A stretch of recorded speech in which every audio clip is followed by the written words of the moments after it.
If you're a videographer trying to figure out how to make more money per client, this is the video for you. Today, we're talking about a little thing called customer lifetime value, which is essentially how much you're charging per customer and how much money that customer brings in over the lifetime of the time that you work with them. If you're trying to figure out some strategies to price yourself higher and or make more money per client, this is going to be a great video for you.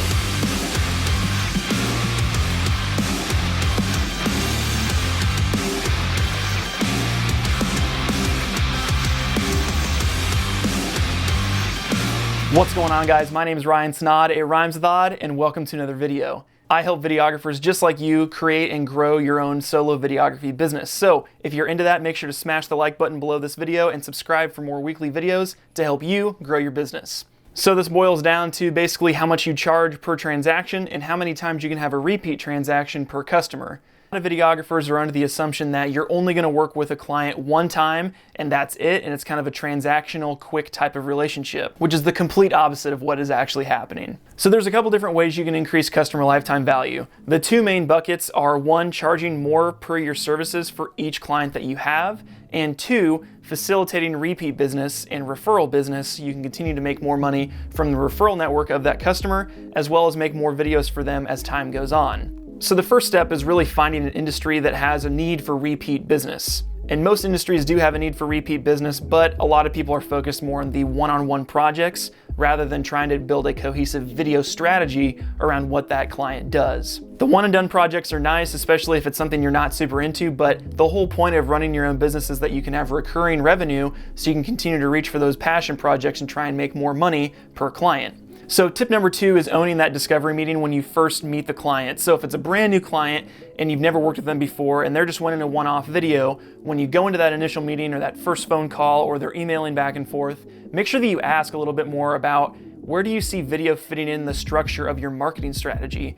Just trying to find other ways that you can add value shooting more video kind of opens their mind up to you as more of a partner, and they're like, oh yeah, I could use them for other types of stuff, or yeah, I've had other needs for social media content rather than just this client video. So asking the question about if video can help you in more ways is a great way to bake that into your pricing and into your process as you go forward with new clients. And piggybacking off of that tip is definitely in the follow-up. So when you finally deliver your final video, make sure that you tell them, hey, thanks so much for working with me. It was a great experience. If you need any more videos, make sure to let me know. Or if you have anything else that comes up about video, just feel free to reach out to me. And then go into your calendar or your phone and set a reminder for yourself in a couple months to reach back out to them and check on the status of your video. Doing this does a couple things. One, it shows your clients that you actually care about the videos that you're making for them and that they actually are providing the value that you tell them they're going to, which we all want our clients to succeed, so that's a no-brainer. The second thing is that you bring it to top of mind that you actually do care about their video, and then if there's any types of tweaks or they're like, yeah, there's another video that we'd like to make, you're just right there in that conversation naturally. And there are so many people that do not do this follow-up stage even after you do business with somebody because you assume, hey, I got my check, I'm out, we'll see you later. But really, if you want to grow this business and you want to become more and more profitable, you need to really build these relationships with people that have a great experience with you and facilitate this ongoing work.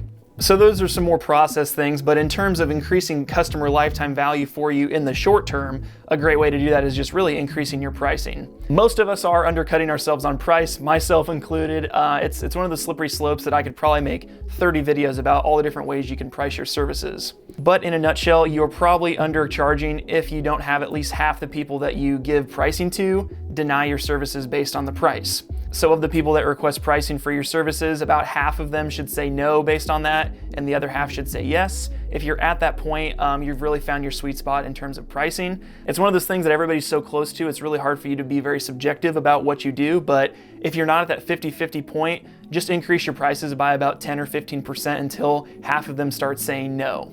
And if you're at the point where everyone's saying no, you need to probably lower your price because you're probably overpriced. But that really does boil down to not really just saying, hey, give me more money for the exact type of work you've been paying me for, but it's mainly asking the right questions about value so you can determine the ROI of the video that you're going to provide to them. So a question I like to ask also in this discovery meeting to understand what the pricing should be for your video is, what's the ideal return for you on this video? So I've had people tell me, you know, Ryan, this will probably generate about $30,000 in sales for us if we do it correctly. And that's huge for me to understand if they have a certain dollar amount that they're shooting for in an ROI, because I can say, okay, if you're trying to get $30,000 in revenue, I could probably say that a good investment of that would be 10 to 15% of that total, and that's what my amount would be for my video that I'm gonna make for you.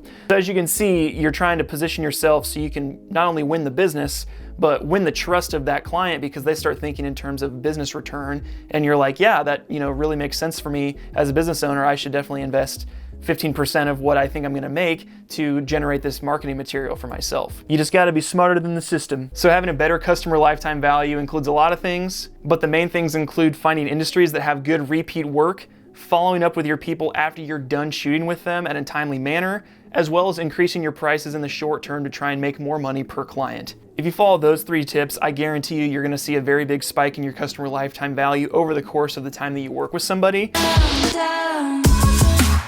If you're not in the business space and you're saying, Ryan, I just shoot a lot of weddings, or I just shoot a lot of real estate, or whatever it is, on the wedding situation, you won't have repeat business. Hopefully, people aren't getting divorced and married every single year or something like that. But there is an opportunity to upsell and make more from that customer over the lifetime of them. Weddings are amazing for referral business. As a lot of you guys know, there's 1 to 200 people at most weddings that see what you're doing, and that kind of brings in more work for you over the long term. A great suggestion that I have for those folks trying to make more per client in terms of an upsell is a highlight edit in the next year after for their anniversary. Same situation, you go into your Google Calendar or your phone or whatever it is and set a reminder for yourself 12 months after the date of your wedding that you shot. So say it was shot on August 20th, I go into my phone and I put in August 20th of 2020, and I say, remind myself to send a follow-up letter to that couple. And this is a great opportunity, again, to show that you care about that couple that you shot the wedding for, and you wanna see them do well, and you congratulate them. You say, hey, happy 1st year anniversary. I hope you guys are doing fantastic. It was great shooting your wedding. I did find when I was looking through the footage that there was quite a bit of extra footage that I had. If you want me to send that footage to you, I can do that for X amount of dollars, and or re-edit the footage that I had to make a new highlight video and give you something fresh to have for your anniversary. You would be so surprised how many people actually bite on this upsell. It's not something that's sleazy or tacky, but something that is helpful to them. It makes them relive their big day. And then they also have all the raw footage from their wedding, which doesn't really cost you anything extra just to send that to them via WeTransfer or Google Drive or whatever type of file sharing system that you use. So as you can see, even if you're not in a business environment or an event that happens every single year like a conference, you can find creative ways to upsell your current clients to make more for them over the lifetime of them as a customer. Hence, customer lifetime value. I've been preaching customer lifetime value to a lot of people, but if you're not a business person, this is kind of a harder concept to grasp. So I hope you guys really enjoyed this video. This video came by request from some people in my Facebook group, the freelance videographer community. So if you're not in there, make sure to join that group and let me know that you came from the YouTube channel. I interact with videographers on there on the daily, asking a ton of questions and trying to get better understandings about the business side to help educate you guys as much as I possibly can. Now, this lesson directly came from my 50-minute free training of a webinar about the 9 biggest mistakes that solo videographers make when they're starting their videography business. So if you want to check out the full 50-minute free webinar, make sure to go down in the description box of this video and check that out. It is 100% for free. Go down there, register for that, and we'll see you on the inside of that training. And if you want to bypass the training, I talk about customer lifetime value, how to market, how to sell, how to grow your business in my online course that I've created called Solo Video Pro. Solo Video Pro is an online videography business community that teaches you the business skills to grow your solo video business. We cover things like marketing, sales, how to get off the ground, what gear to buy when you first start out, as well as how to make money in certain industries like real estate, weddings, corporate, fitness, and much more. So if you want to join the full course or check out more about some of the details around that, make sure to go to solovideopro.com, and I will see you guys in the next video. Peace!